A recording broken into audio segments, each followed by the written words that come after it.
Hello students, आज का जो टॉपिक हम करेंगे वो है यूट्राइन फिब्रॉइड्स और इसकी क्या टाइप्स होती हैं और क्या कॉजेज़ हैं, risk factors, management, surgical management, इन सब टॉपिक्स के बारे में जो है वो हम इन डिटेल डिस्कस करेंगे आज के इस लेक्चर में। Start with the definition. Definition क्या है हमारे पास यूट्राइन फिब्रॉइड की? Uterine fibroid is a non cancerous tumour. ठीक है, ये कैसा ट्यूमर होता है? नॉन कैंसरस ट्यूमर होता है जो ओरिजिनेट होता है from the smooth muscle layer. जो यूट्रस की जो हमारे पास स्मूथ मसल लेयर्स होती हैं वहाँ से ही ये ओरिजिनेट होते हैं और जो कनेक्टिव टिश्यू होते हैं वहाँ तक जो है ये स्प्रेड कर जाते हैं। ठीक है, वहाँ पर भी अलग से जो है वो हमारे पास फिब्रॉइड्स देखे जाते हैं। फिब्रॉइड्स जो होते हैं वो डेवलप होते हैं विद द यूट्राइन वॉल और अटैच टू इट। ठीक है, तो ये यूट्राइन वॉल के पास जो है वो आपको देखने को मिलेंगे और उसके साथ ये बिल्कुल अटैच फिक्स होके रहते हैं and they may grow as a single tumour और इन क्लस्टर्स। ठीक है, तो ऐसा भी हो सकता है कि कोई एक ही ट्यूमर हो जिसका साइज़ बहुत बड़ा हो सकता है, स्मॉल भी हो सकता है। ठीक है, और क्लस्टर्स में भी देखने को आपको मिल सकते हैं फिब्रॉइड्स। ठीक है, तो आगे चलते हैं। कॉजेज़ क्या है हमारे पास? एग्जैक्ट कॉज जो है हमारे पास यूट्राइन फिब्रॉइड का वो तो अननोन है। ठीक है, फैमिली हिस्ट्री हो सकती है, किसी को फैमिली में है अगर, ठीक है, मदर को है या और किसी हिस्ट्री में आता है। ठीक है, तो वो वहाँ से आगे चल सकता है। ठीक है, और नेक्स्ट ऑफस्प्रिंग्स को ये चीज़ प्रॉब्लम देखने को मिल सकती है। And next is the genetic alteration. ठीक है, तो वो रीज़न हो सकता है हार्मोन्स में चेंजेस आ सकते हैं और कोई अदर केमिकल्स भी इसमें हो, जैसे किसी कोई कॉन्ट्रासेप्टिव्स लेते हैं। ठीक है, और कॉन्ट्रासेप्टिव ले रहे हैं, कोई और ड्रग्स पे हैं। ठीक है, तो उन चीज़ों की वजह से भी जो है वो हमें रिस्क इंक्रीज़ हो जाता है यूट्राइन फिब्रॉइड्स होने का। ठीक है, जैसे मैंने बताया हेरिडिटरी है। ठीक है, कोई रेस से बिलोंग कर सकता है किसी पर्टिकुलर। ठीक है, और प्रेगनेंसी में भी देखे जाते हैं। ठीक है, और चाइल्ड किसी का कोई पहले नॉर्मल होता है बट किसी का अगर कोई एक बेबी की डिलीवरी हो जाती है उसके बाद भी देखने को मिलते हैं।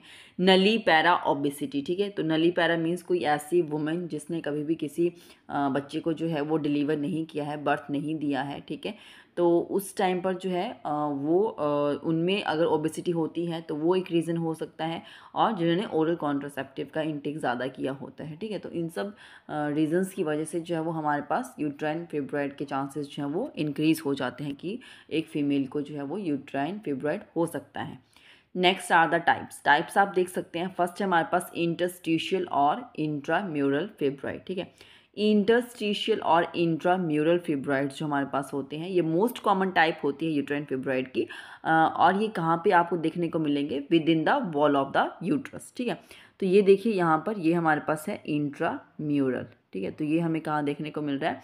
यूट्रस की वॉल के ऊपर जो है वो हमें देखने को मिलेगा इंट्राम्यूरल टाइप के जो फिब्रॉइड्स होते हैं। नेक्स्ट हमारे पास सब सिरोसल फिब्रॉइड। सब सिरोसल जो होता है that is located underneath the mucosal surface. ठीक है, तो ये हमारे पास जैसे कोई म्यूकोजल सरफेस है तो इसके नीचे हमें दिखाई देगा। ठीक है, तो ये भी हमारे पास यहाँ पर फंडल रीजन के पास है, तो फंडल सिरोसल फिब्रॉइड हम इसे कहेंगे। ठीक है, ये भी है हमारे पास सब सिरोसल। ठीक है, तो ये हमारे पास कहाँ पर होगा?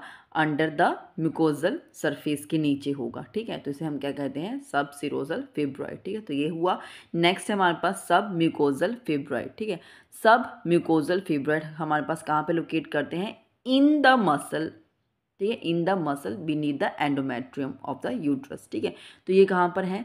मसल में और अंडर द एंडोमेट्रियम लेयर। ठीक है, तो ये हमारे पास आप यहाँ पे देख सकते हैं सब म्यूकोजल। ठीक है, तो ये है हमारे पास यहाँ पे सब म्यूकोजल, तो ये कहाँ पर है?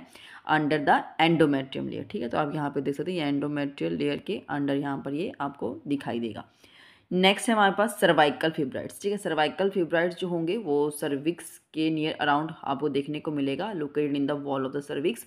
तो वो नेक ऑफ यूट्रस के पास भी हो सकता है, डिपेंड करता है पोजीशन कहाँ पर है उसकी। ठीक है, एंटीरियर भी हो सकता है, पोस्टीरियर, लेटरल, सेंट्रल, कहीं पर भी हो सकते हैं। ठीक है, तो ये है हमारे पास types of uterine fibroid. Basic picture में आप देख सकते हैं यहाँ पर, ठीक है। तो ये भी अलग से एक टाइप है हमारे पास फिब्रॉइड की, पेडनकुलेटेड फिब्रॉइड, ठीक है। तो ये है हमारे पास पेडनकुलेटेड फिब्रॉइड, ठीक है। ये आउटर लेयर पे अटैच होते हैं, ठीक है।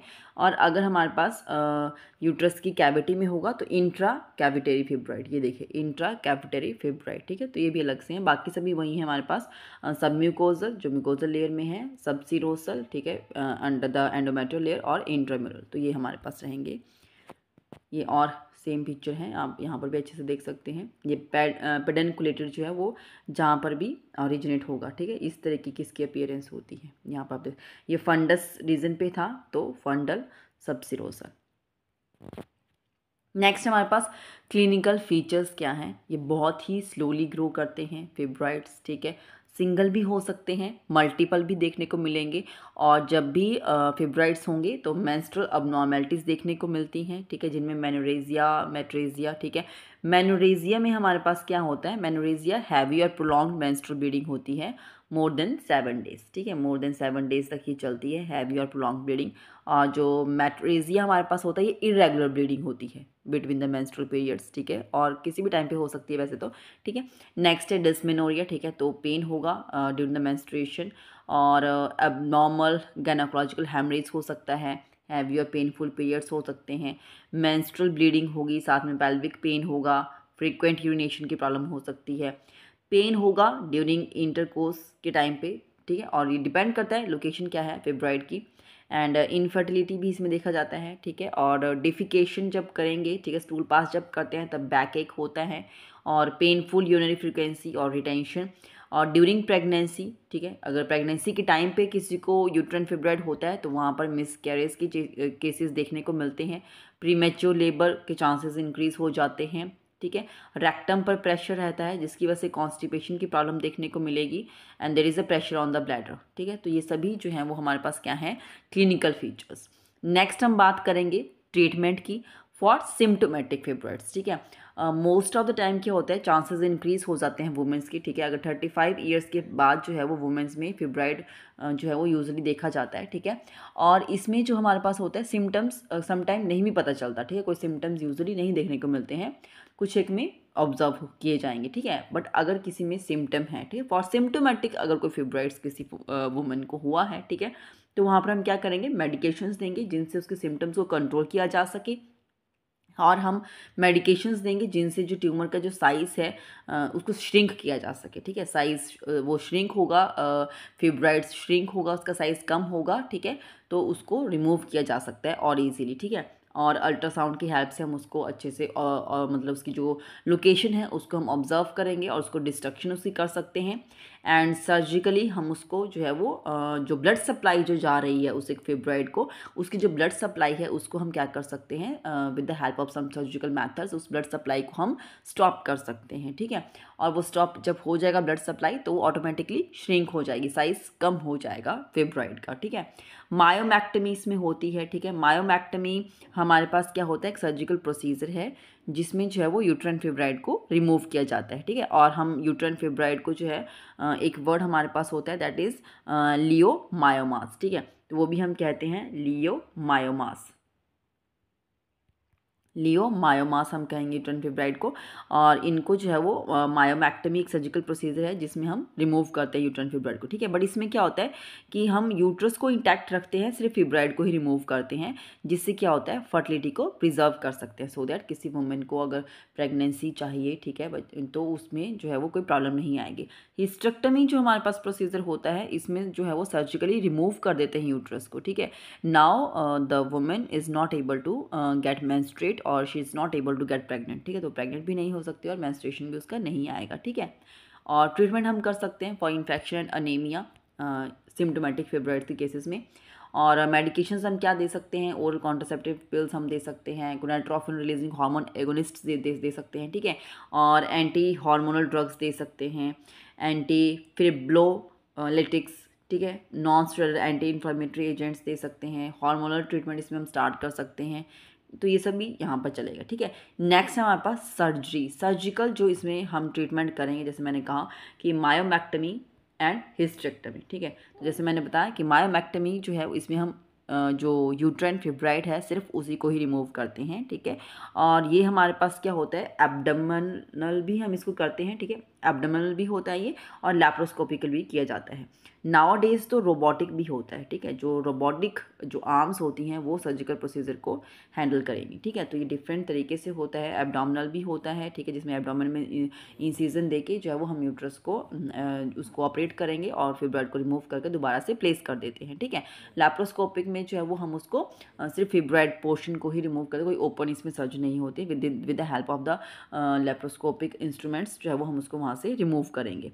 हिस्टेक्टोमी, जैसे मैंने कहा, हिस्टेक्टोमी भी जो है वो हमारे पास लैप्रोस्कोपिकली भी होती है, ठीक है, ये ओपन भी रहेगी, ठीक है, और हमारे पास जो है वो ये वेजाइनली भी होता है, ठीक है। तो डिफरेंट टाइप्स से जो है वो हमारे पास सर्जिकल प्रोसीजर्स यहाँ पर परफॉर्म किए जाते हैं। इन सर्जिकल प्रोसीजर्स की हेल्प से जो है वो हम मेन मोटिव हमारा क्या है कि हम जो यूट्राइन फिब्रॉइड है उसको बॉडी से रिमूव करें, ठीक है।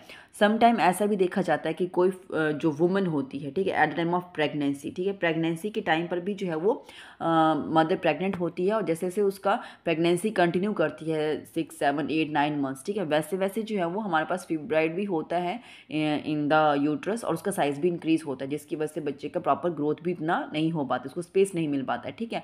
तो during the time of caesarean section, ठीक है, तो हमारे पास क्या करते हैं, सीजेरियन सेक्शन के टाइम पे जो है वो हम प्लान करेंगे और बेबी को भी डिलीवर करवाते हैं और सेम टाइम पर जो है वो हम फिब्रॉइड को भी जो है वो वहाँ पर रिमूव कर देते हैं, ठीक है। तो ऐसे बहुत सारे जो है वो हमारे पास मैनेजमेंट जो है वो प्रोसीजर्स होते हैं जिनकी हेल्प से जो है वो हम फिब्रॉइड को रिमूव करते हैं। This is all about my today's topic uterine fibroids. I hope आपको टॉपिक समझ में आया होगा। ऐसे ही इंटरेस्टिंग टॉपिक्स को सुनने के लिए आप मेरे चैनल को सब्सक्राइब कर सकते हैं, Radhe Krishna nursing academy, and please like and share my videos. Thank you.